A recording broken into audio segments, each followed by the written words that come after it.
par le baiser perdu, par l'amour redonné et par le mendiant retrouvant sa monnaie.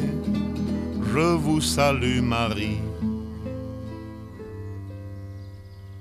Francis Jammes, dont on vient d'entendre l'un des plus beaux poèmes mis en musique par Georges Brassens, avait, disait-il, la tranquille certitude d'aller au paradis avec les ânes. 70 ans après sa mort, il se trouverait plutôt au purgatoire. Personnage un peu folklorique, avec sa barbe de Père Noël, ses culottes de golf et sa foi surannée, il n'est plus perçu par nos contemporains que comme un poète départemental, selon l'expression cruelle de Julien Gracq. C'est oublier qu'il fut admiré par les plus grands, Gide, Alain Fournier, Claudel, Mauriac, Proust, et qu'il a inspiré de nombreux compositeurs, de Lily Boulanger à Darius Milhaud.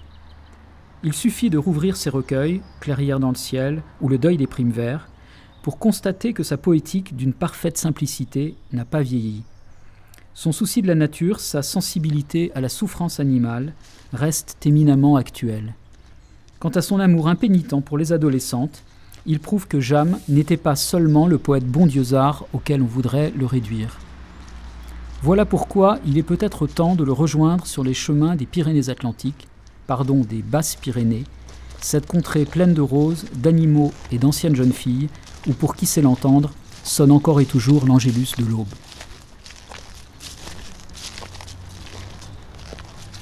Jean Hugron, conseiller municipal d'Asparin. Alors Francis Jammes est mort ici dans cette demeure. Il est mort le jour de la Toussaint 1938 et c'était en même temps le jour également où sa fille rentrait dans les ordres. Voilà. Elle est devenue, et cette fille vit encore aujourd'hui. Elle se trouve à Arditea, ici à Cambo, dans une maison de retraite. Qu'est-ce qu'il y a à l'intérieur actuellement ? Actuellement, la maison est vide, on ne peut pas y entrer parce que au niveau sécurité, c'est dangereux. Elle a servi récemment à des... Elle était occupée, oui. Il y avait des... Elle était occupée justement par le tissu associatif culturel. Il y avait à peu près une douzaine d'associations qui utilisaient donc les différentes salles pour leurs activités. On peut faire un petit tour de la maison, s'approcher parce qu'elle est bien jolie.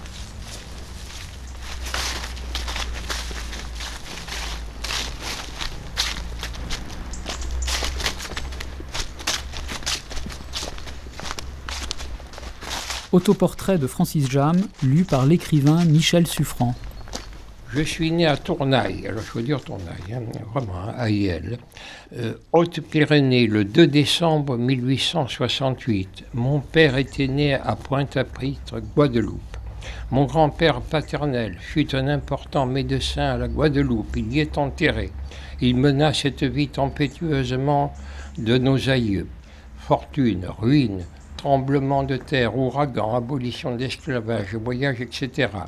Un de mes grands-oncles se battait en duel tous les jours, il alla mourir à Cuba, je crois. Et puis il y eut aussi des ancêtres qui furent corsaires, je crois. Du côté maternel, ma mère est provençale, un ancêtre visita l'Inde, longtemps, pour faire fortune, il revient avec seulement une malle énorme et une paire de bas de soie. Mon grand-père maternel était un romantique fort lettré. Michel Horry, spécialiste de Francis Jammes. Francis Jammes, il était de partout et nulle part. Il est né en Bigorre. Il a passé toute son adolescence à Bordeaux. À la mort de son père en 1888, il est venu trouver refuge avec sa mère à Orthez, où il avait 2 grands-tantes. Alors est-ce qu'on peut dire qu'il est béarnais ? En tout cas, c'est en Béarn qu'il a vécu le plus longtemps, puisqu'il y a séjourné 33 ans. Et puis ensuite, il a quitté le Pays Basque, à partir de 1921, où il a vécu 17 ans.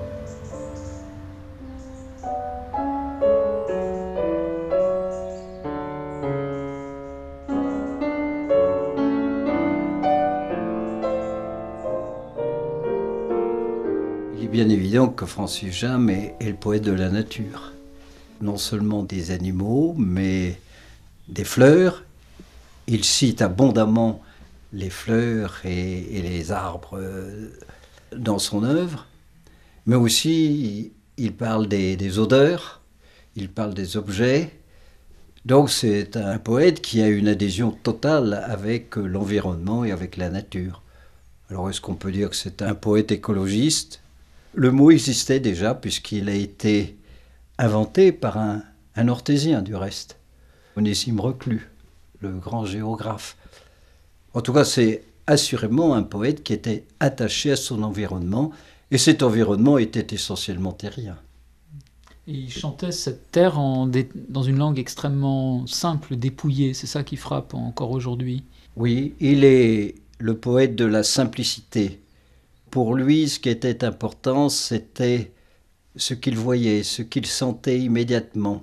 Et il restituait ce qu'il voyait, ce qu'il sentait, le plus simplement possible. Je crois qu'en lisant ce qu'il écrivait, les gens percevaient très bien ce qu'il voulait dire.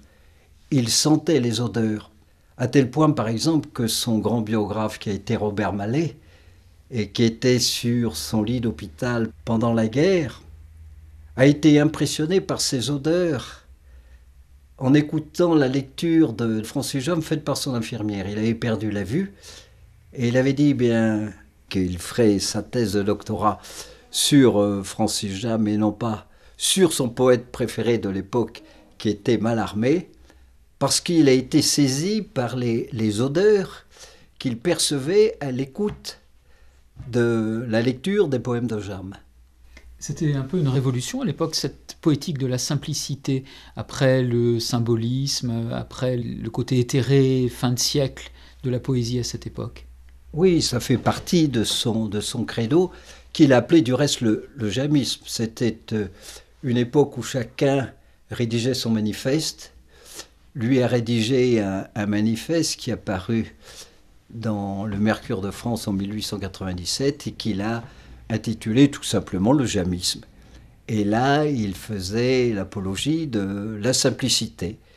Et il demandait à tous ceux qui partageaient ce sentiment de lui écrire, à lui, poète inconnu, à Orthez. Le jamisme, ça manque un peu de modestie, non ? Oui, mais Jammes, qui a été le poète de la simplicité, était un homme pétri d'orgueil. Il avait en tout cas le sentiment qu'il allait être et qu'il était un grand poète. Au fond, il a fait lui-même sa propre promotion. Et il l'a fait durant toute sa vie. Et il a eu des admirateurs de haut vol, Proust, Mauriac, Gide, Claudel. Oui, je crois que c'est pour ça qu'il est difficile de dire que c'est un poète du département ou un poète d'une région, puisque très, très rapidement, il a eu une audience nationale. Très, très rapidement, il a été édité au Mercure de France, et grâce à Mallarmé, grâce à Henri de Régnier, et grâce à André Gide, qui était aussi pas très connu à cette époque, Jammes a eu une audience nationale. Et quelques années après, une audience en tout cas européenne, et en particulier dans les pays d'Europe centrale. Et les gens venaient le voir ici, en pèlerinage. Ah oui, on venait voir Jammes, ce phénomène. Et on dit même, et on retrouve là le côté d'orgueil de Francis Jammes, qu'il allait à la gare le jour où il n'avait pas de visite, pour voir si par hasard il y avait un visiteur inconnu qui demandait où habitait le poète.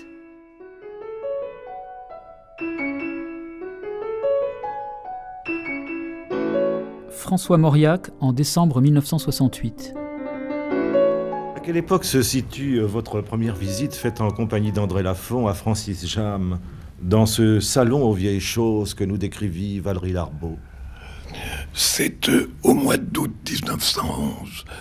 J'en ai gardé un souvenir très précis, car ce fut un été torride, et nous fîmes ce voyage en partie à pied. Nous arrivâmes, je me rappelle, le soir, tard, à Orthez, et nous tournâmes autour de la maison de Jammes sans oser heurter à la porte. Nous la regardâmes au clair de lune, et ce fut seulement le lendemain que nous osâmes entrer.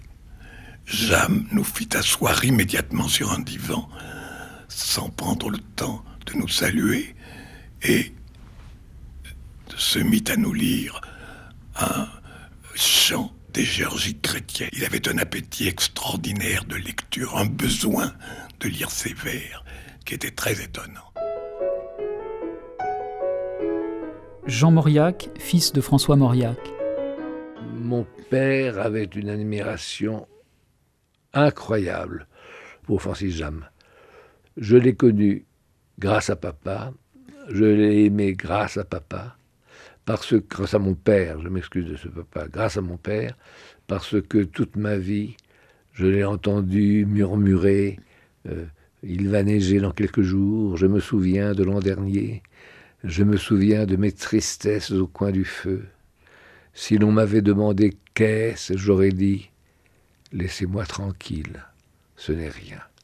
Vous savez, alors indéfiniment, toute ma vie d'enfant, n'est-ce pas, j'ai entendu papa murmurer des centaines de vers de Jam qu'il savait par cœur, mais chose curieuse, comme je le sais moi-même maintenant, moins que lui, bien sûr. Mais enfin, je me souviens encore quand il nous disait, vous savez, de cette voix voilée qu'il avait depuis l'opération de son cancer à la gorge, je l'entends encore, citer « J'aime dans les temps Clara et les Beuses, l'écolière des anciens pensionnats, qui allait les soirs chauds sous les tilleuls lire les magazines d'autrefois. » Je peux vous dire que j'aime ces vers par-dessus tout. J'aime sa poésie un peu surannée qui évoque les parcs d'autrefois, ce qui étaient les merveilleuses jeunes filles, n'est-ce pas, d'autrefois, Clara Delébeuze et Léonore d'Autremont, Blanche de Percival, n'est-ce pas, qui passaient ses grandes vacances dans ces maisons d'autrefois. Le vieux village était rempli de roses, et je marchais dans la grande chaleur, et puis ensuite dans la grande froideur des vieux chemins où les feuilles s'endorment. C'est merveilleux, vous savez, à 84 ans, c'est mon âge, d'aimer encore Francis Jam comme au premier temps de ma jeunesse.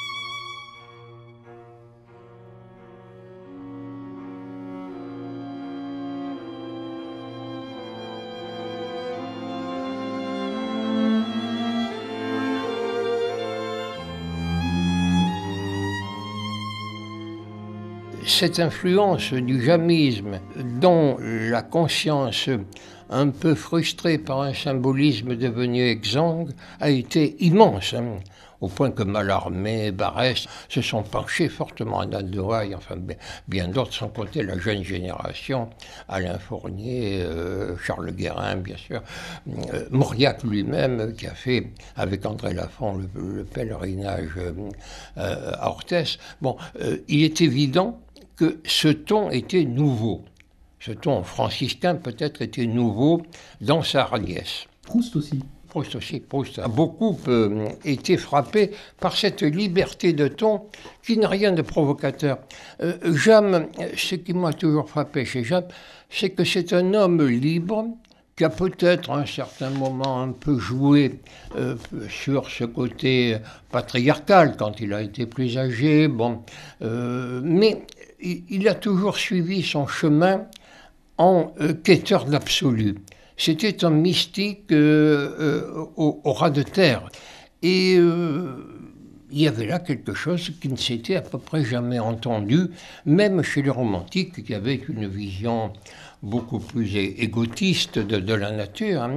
Il y a le sentiment de la matière même du monde et l'idée que l'être fait intégralement partie de ce monde animal, végétal, minéral, terrien, et qui ne peut pas en être dissocié, sauf par un artifice purement, disons, enfin d'une religiosité frileuse. C'est très moderne, ce sens de la souffrance animale. Oui, enfin, en tout cas, Jahm l'a éprouvé de manière très intense, au point de faire des animaux des êtres messianiques. Bon, il y a la fameuse prière pour aller au paradis avec les ânes. Ce qui me choquerait, et je crois ce qui le choquait aussi, c'est qu'on le traite un peu de douanier Rousseau de la poésie. Il dit quelque part, de la manière la plus claire, qu'il n'est pas un poète naïf, qu'il sait parfaitement ce qu'il fait. Mon Dieu, vous m'avez appelé parmi les hommes, me voici, je souffre et j'aime, j'ai parlé avec la voix que vous m'avez donnée, j'ai écrit avec les mots que vous avez enseignés à ma mère, et ma mère me les a transmis. Vous voyez, il y a donc une espèce de spontanéité, de côté brut, abrupt chez Jahm, qui, à mon sens, est quelque chose qui aujourd'hui encore n'a pas tellement d'équivalent. Jahm avait senti que si on ne passait pas dans une religion de l'incarnation, si on ne passait pas par cet enracinement dans la terre des hommes, on était à côté du véritable sacré. Et je crois que c'est ça qui reste l'élément primordial de son œuvre, qui aujourd'hui encore reste surprenant. Car il n'a pas tellement renouvelé la poésie dans sa forme, il l'a renouvelée dans son intention, dans son intensité.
Je pense que sa poésie a une double source en lui. D'une part, sa nature propre, qui était une nature panthéiste, contemplative, sensuelle, et d'autre part, l'aide que la poésie lui a apportée pour franchir une crise morale qui a été très très dure. Quelle était cette crise morale? Cette crise morale, je pense, a été liée à un sentiment de solitude, d'isolement par rapport au monde et un manque de repères par rapport à son éducation religieuse qu'il avait pu recevoir, évidemment, d'une manière assez stricte, comme Mauriac l'a reçu à ses débuts, mais une difficulté de pénétrer dans la vie. C'était un être profondément aimant, et je crois qu'il n'avait pas trouvé le chemin qui lui permettait l'épanouissement profond.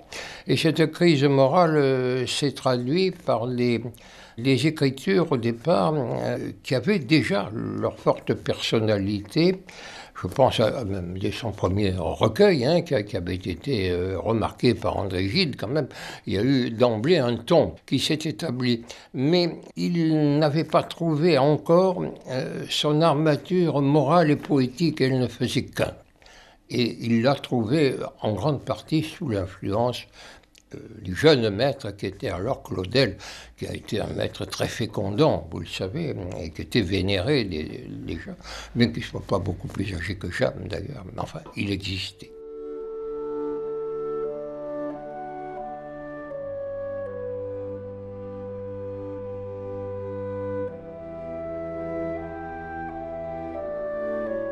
Paul Claudel, en 1951, interviewé par Jean Amrouche. Vous évoquiez la dernière fois l'amitié et la reconnaissance qui vous liaient à Philippe Berthelot. Est-ce à la même époque que vous avez connu Francis Jammes? Eh ben, nous nous sommes écrits 2 ou 3 fois pendant que j'étais en Chine. Dans la correspondance de Francis Jammes, on en trouve des traces. Et puis alors, c'est en revenant en France, au moment de cette crise dont je vous parle, que Francis Jammes, qui traversait une crise analogue ou parallèle, m'a demandé de venir le voir à Orthez. Et alors je suis resté là 15 jours, je crois, à côté de lui. C'est le moment où il s'est converti et où nous avons contracté une amitié qui s'est prolongée jusqu'à sa mort. À propos de Jammes, est-ce que vous aimez vraiment sa poésie, qui me paraît si éloignée de la vôtre, si éloignée non pas seulement de votre propre poésie, mais de l'idée que vous vous faites de la poésie? Oui, je l'aime parce qu'elle est authentique. C'est un homme qui dit ce qu'il pense. Et à un point de vue technique, c'est la technique de l'Angélus du matin et du soir m'a beaucoup intéressé parce que je compare ça à un homme qui tire une cloche. La corde d'une cloche, je ne sais jamais le nombre de coups que la cloche donnera. Mais on sent la force de l'attraction et l'espèce de complicité qu'il y a entre le sonneur et la cloche elle-même. Quand vous lisez ces poèmes de Francis Jammes, vous sentez que la mesure du vers est exactement ce qu'elle doit être et qu'elle n'est due à aucune espèce de conception extérieure. C'est très différent des Parnassiens. À ce point de vue-là, les Parnassiens sont toujours guidés par un métronome, n'est-ce pas? Tandis que pour la première fois dans Francis Jammes, nous sentons la poussée d'un vers qui compose en lui-même son ombre et son rythme. Mais vous parliez tout à l'heure d'une cloche que le sonneur tire. N'avez-vous pas le sentiment que cette cloche rend toujours un peu le même son? Eh bien, que voulez-vous? Le clocher de mon village aussi donne toujours le même son, mais je l'écoute toujours avec le même plaisir.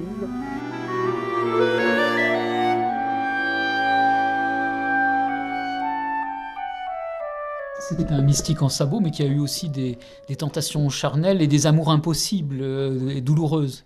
Jammes était un sensuel et un sensoriel, et ça se sent, mais ça il n'a jamais abandonné cet aspect-là. Jammes est quelqu'un qui voulait étreindre et posséder le monde, si vous voulez. Et cette possession du monde ne pouvait pas être une sorte de survol intellectuel ou esthétisant. C'était une immersion dans le sein d'un univers. Gide raconte qu'au cours d'une promenade avec lui dans la campagne, Jammes a soudain remarqué une fleur. Cette fleur était une héliotrope, il a senti son parfum et il a dit « son parfum remue en moi des souvenirs ». Et il a écrit en quelque sorte sous la dictée de cette sensation. Il a été toute sa vie un sensuel. Il a été le peintre des jeunes filles, des adolescentes et de la beauté féminine de bout en bout.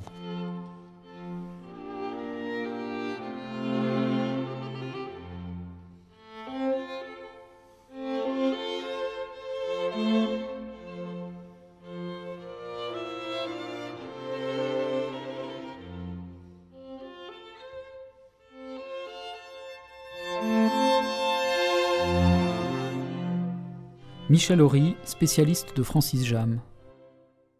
Il était très proche de Gide et puis finalement, Claudel l'a en quelque sorte arraché à l'influence de Gide quand il l'a converti, ou en tout cas qu'il a obtenu qu'il revienne à la foi de ses pères.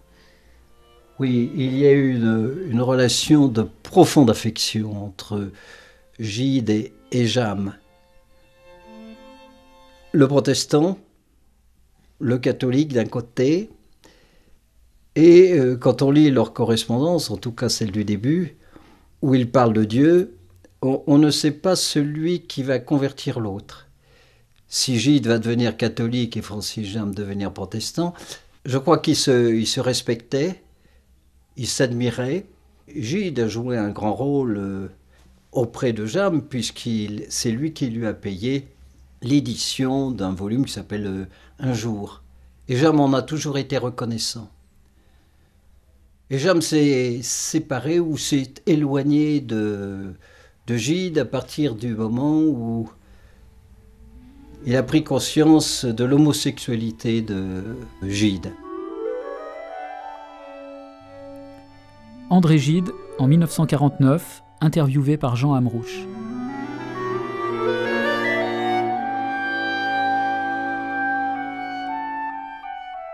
Les relations avec James, c'est bien difficile de dire cela.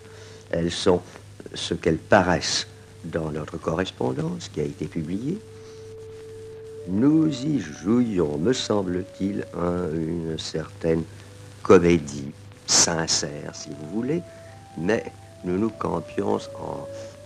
jouions un personnage. Oui, vous n'avez pas le sentiment que la religion de James, que ce catholicisme affiché d'une façon un peu ostentatoire, vous séparait?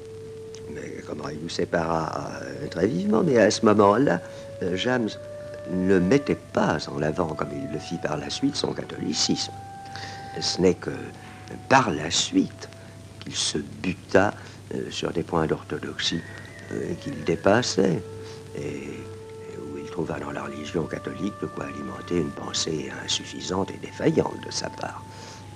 Voici un jugement assez dur, évidemment, mais je vous rappellerai quelques lignes de votre journal de cette époque-là, de 1902, justement, consacrée à James, qui montre que, dès cette époque-là, vous aviez l'œil très ouvert sur votre ami.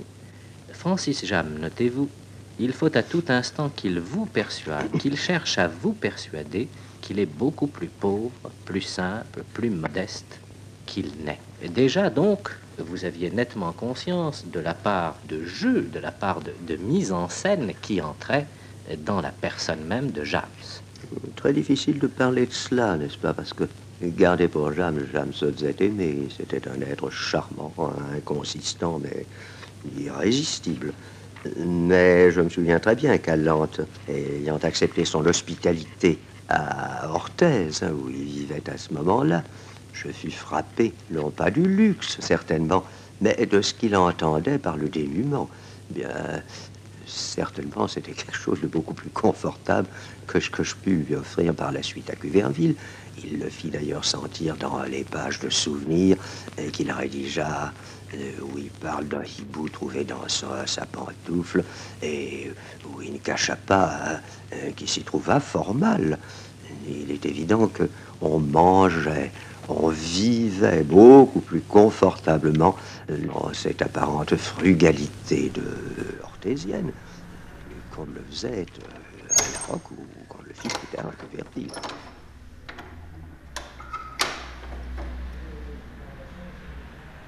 Abbé Sabalot, président de l'association Francis James à Orthez. Alors on le voit, non pas alors au ciel avec les ânes, mais monté sur un âne. Mais là, c'est un tableau un peu sympathiquement ironique, quand même. Cette auréole, vous qui êtes un homme d'église, qu'est-ce que ça vous inspire? Oui. Vous savez, à un moment, il a eu une réputation de sainteté. En fait, c'était un homme très de la terre, vous savez, avec des appétits qui étaient très solides. Et c'était un homme qui aimait la bonne chair, qui aimait la femme. Il avait une adoration, comme on voit à travers ses œuvres, à travers ses premiers romans de Clara Delébeuze, Adélaïde de Tremont, Pomme d'Anis, et toute son œuvre. Il sent aussi cet émerveillement devant la nature et devant la femme. Enfin, la femme fait partie de la nature. Mais à un moment, oui, quand il a eu effectué ce qu'on appelle sa conversion, alors qu'il était pétri de sentiments religieux.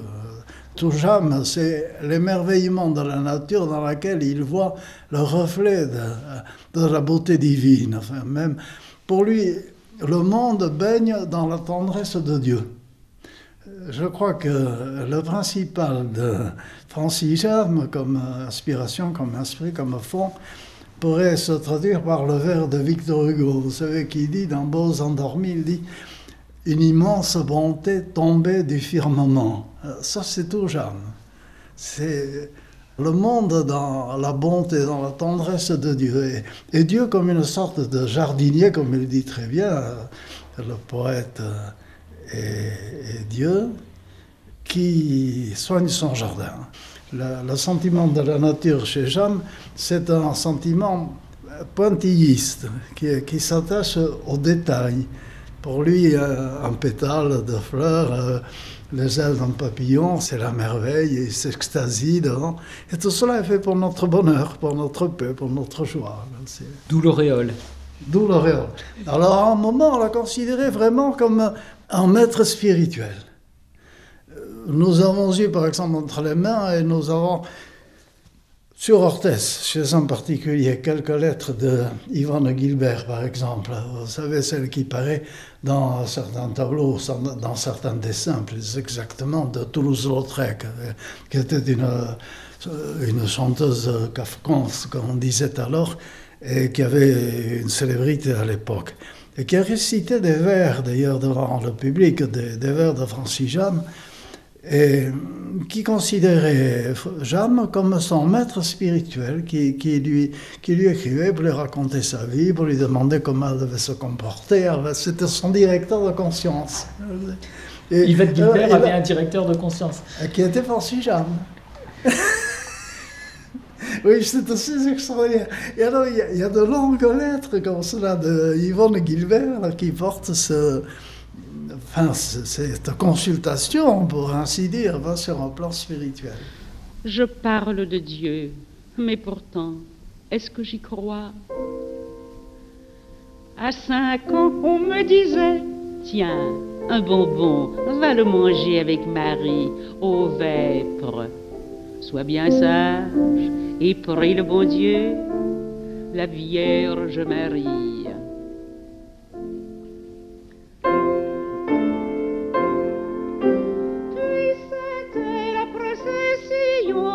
Que la bonne et moi suivions, et des belles fleurs en coton dans des vases de loterie, les petites filles fleuries. Parlons un peu de ces jeunes filles. À quoi riment ces Clara Delébeuze et Almaïde d'Étremont qui peuplent son œuvre? D'où viennent-elles? Vous savez que son grand-père, le père de son père, était médecin en Guadeloupe. Alors, il y avait tout ce parfum des îles qui soufflait sur la pensée de Jam. Et il y avait ce... regardez, quelqu'un qui, en peinture, est assez près de Jam, Maurice Denis, par exemple. On trouve chez Maurice Denis cette vision de la femme fleur, de la nudité jaillissante, éclose, et en même temps, cette foi extrême. Encore une fois qui châtrerait un être de ses instincts les plus naturels, Dieu les créa hommes et femmes, serait une foi, sinon détestable, du moins amoindrissante. Jam n'a jamais fait mystère de son adoration pour le corps féminin, mais les jeunes filles, Almaïde d'Étremont, Pomme d'Anis, elles sont des êtres vivants qui, à l'intérieur de leur épanouissement charnel, découvrent un trouble nouveau. Ce ne sont pas des créatures, des fantômes du désir, pour Jeanne. Il y a une pénétration de l'âme féminine. Hein. Il aurait peut-être pu dire Almaïde d'Étremont, c'est moi. Hein. Comme Flaubert, bien sûr, pour Madame Bovary.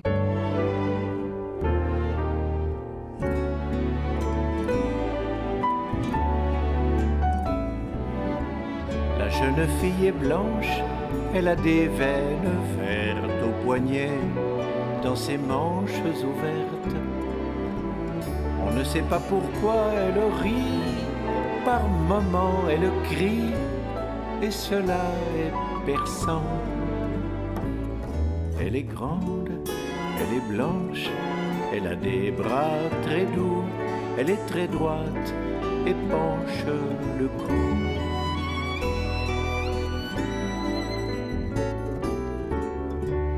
Quelquefois qu'elle comprend des choses, pas toujours, elle cause tout bas.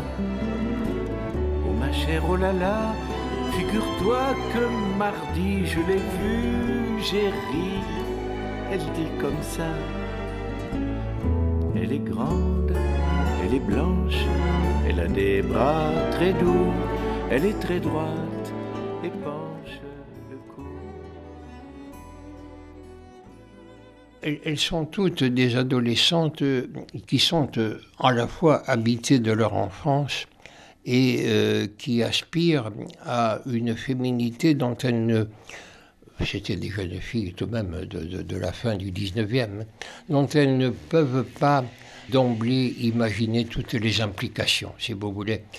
L'une d'entre elles, je ne sais plus laquelle, se suicide. Hein. Il y a donc dans cette transition de l'être pur, de l'être pétri d'une enfance neigeuse, un petit enfant laiteux, comme disait Peggy, à cette métamorphose qui l'intéressait beaucoup à Jeanne, que l'homme ne connaît pas, que l'adolescent masculin ne connaît pas, du moins pas aussi radicalement, cette métamorphose charnelle qui fait d'elle une autre créature. En apparence, il y a dans cette transition quelque chose qui fascine Jeanne.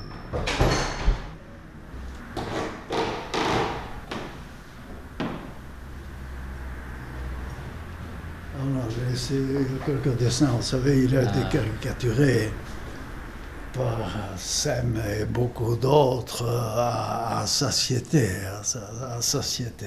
Là, il est en chasseur, cet ami des animaux. Oui, c'était ce qu'on lui reproche beaucoup, c'est que lui, ce grand ami des animaux qui a écrit le roman du lièvre, qui s'est répandu en commisération sur le veau qu'on tue, sur le cochon qu'on traîne, enfin. Et il ne pouvait pas s'empêcher de se livrer à sa passion de la chasse. C'était un homme de grand air, un homme qui a vécu tout le temps en état d'école buissonnière, comme on disait, c'est vrai, il y fallait la campagne, il se sentait mal à l'aise en ville, dans les salons, ça n'était pas du tout son fait, ce n'est pas ce qu'il aimait, au contraire, le grand air, la nature, la chasse, la pêche, il se promenait dans la campagne.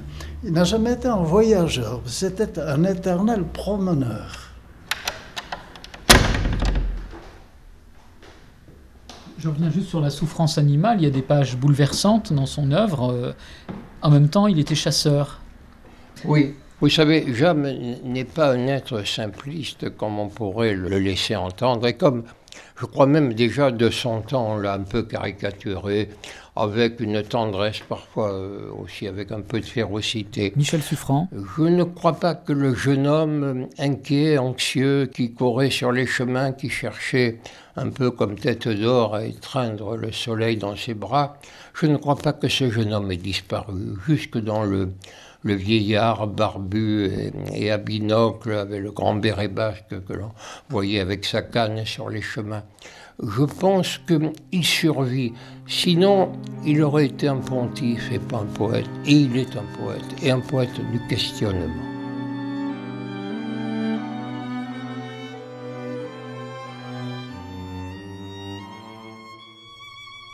Jean Mauriac. Francis Jammes, qui quittait en fin de compte très peu Aspin, qui ne montait, comme on disait, jamais à Paris, était venu pour une très grande manifestation. Je dis grande parce qu'elle fut merveilleusement bien réussie. C'était au Théâtre des Champs-Élysées. Il était venu prononcer une conférence, il se trouvait sur l'estrade, avec à sa droite Paul Claudel et à sa gauche François Mauriac. Et une salle du Théâtre des Champs-Élysées, qui est assez vaste, bondée. Et c'était même curieux de voir à quel point ce poète, que je juge très grand, mais qui était si peu connu, avait réussi à remplir ce théâtre, et le remplir pas seulement d'amis littéraires ou mondains, mais vraiment d'une foule qui avait payé ses billets et qui était là par admiration pour ce vieux poète. J'avais donc bien sûr été là avec ma mère, mon frère, mes sœurs, ravis de voir mon père sur une estrade avec Jam et Claudel. Et le soir, Francis Jam est venu dîner à la maison. Et bien entendu, je devais avoir à cette époque dans les 12-13 ans, je ne sais pas exactement, mais j'avais pour Jam, grâce à mon père, une admiration très sincère, très vraie, très grande. Et Jam, j'ai le souvenir qu'il me prit, je ne devais pas être très grand tout de même, mais qu'il me prit sur ses genoux, parce que j'ai encore la sensation de sa barbe me piquant, n'est-ce pas?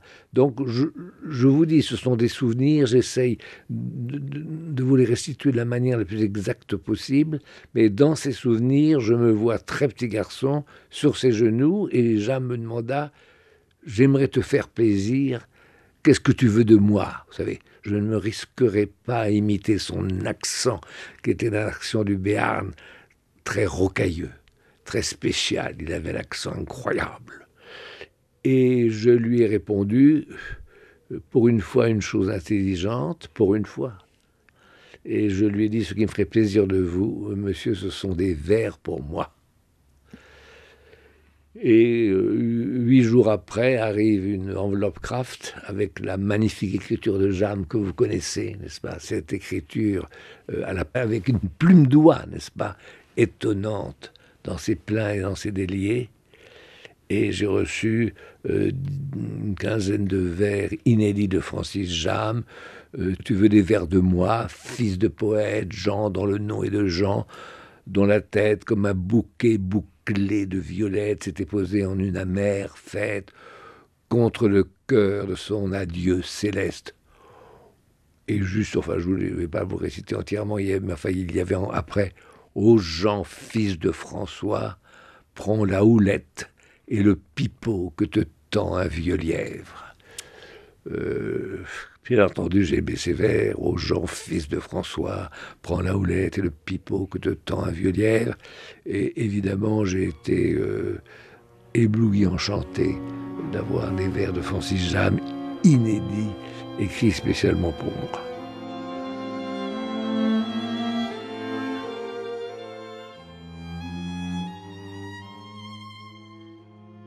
Votre père a défendu Francis Jam contre un certain oubli jusqu'au bout. Absolument. Mais il faut être juste... Oui, c'est vrai, mais à la fin de sa vie, mon père s'est un petit peu écarté des amis de sa jeunesse. Voilà, c'est certain. Je crois que Jam l'avait un petit peu agacé. Vous savez, par ce ton un peu redondant, par son narcissisme. Jam, il aimait bien sa barbe blanche, il aimait bien se faire photographier. Et c'est ainsi que nous avons eu plusieurs photographies, parce que je sais que mes autres frères et sœurs en ont, de Francis Jam. Je le vois là, jeune, avec sa barbe noire, à François Mauriac, au poète et à l'ami Francis Jam. Mais celle que je préfère, c'est celle-là, malheureusement, je ne peux que la décrire, c'est Francis Jam, avec son extraordinaire et immense barbe blanche, coiffée de son béret basque, comme mon père d'ailleurs, qui toute sa vie à Malaga portait un béret basque.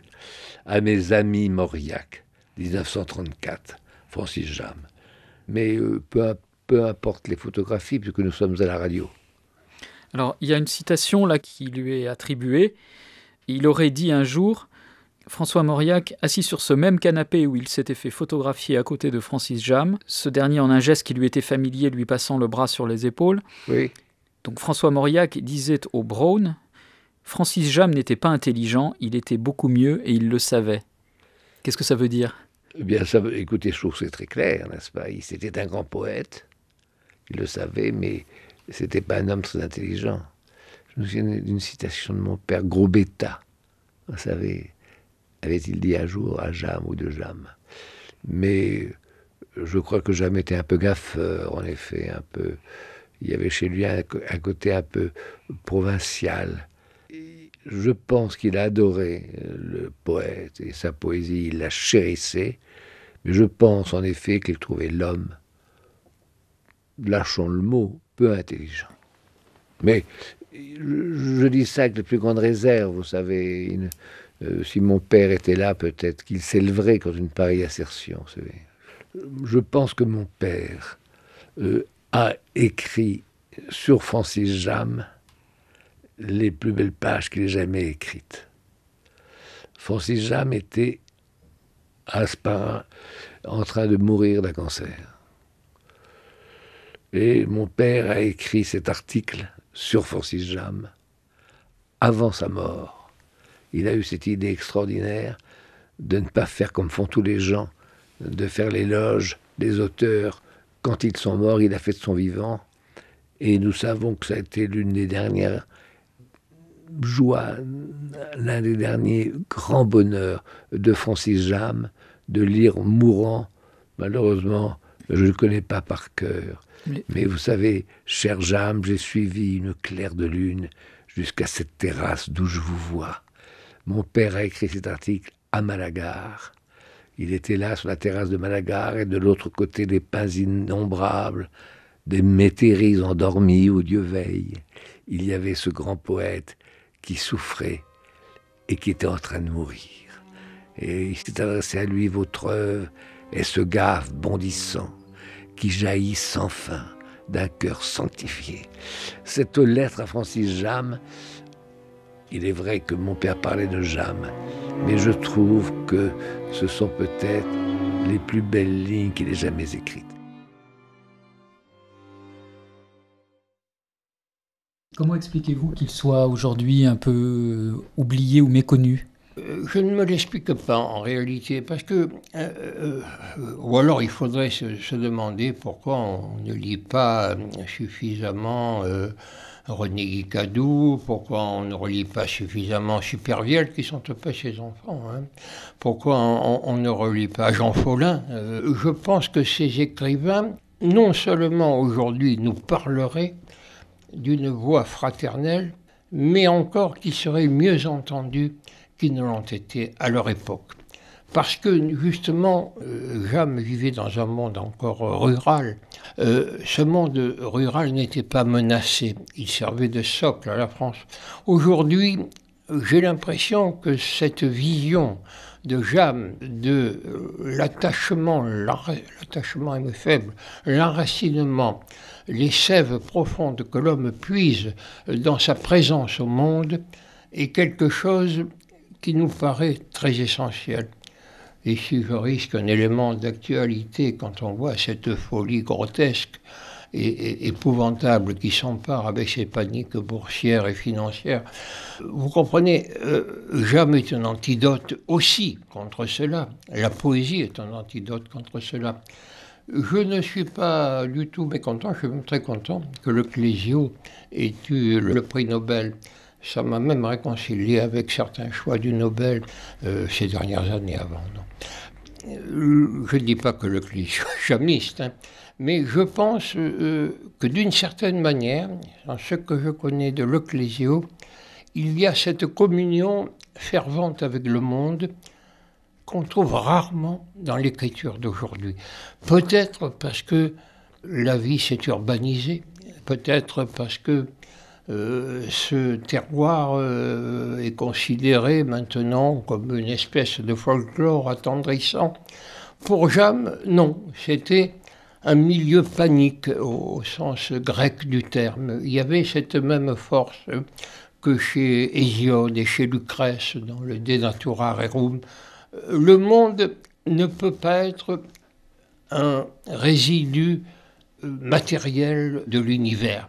C'est le terreau dans lequel, encore une fois, peut croître la plante ou de la croix ou de toute autre croyance. Mais là est notre salut. Les vivants et les morts communient là.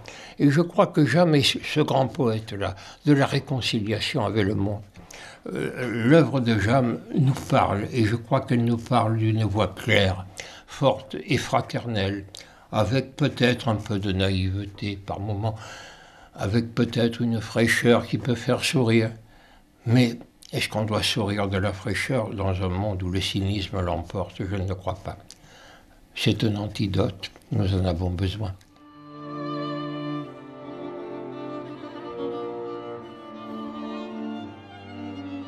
Francis Jam, avec Jean Hugron, Michel Suffrand, auteur de Les Pyrénées de Francis Jam aux éditions Edisud, Michel Horry, auteur de l'édition des œuvres poétiques complètes de Francis Jam aux éditions Atlantica, Jean Mauriac, l'abbé Zabalo, et avec les voix de François Mauriac, Paul Claudel et André Gide.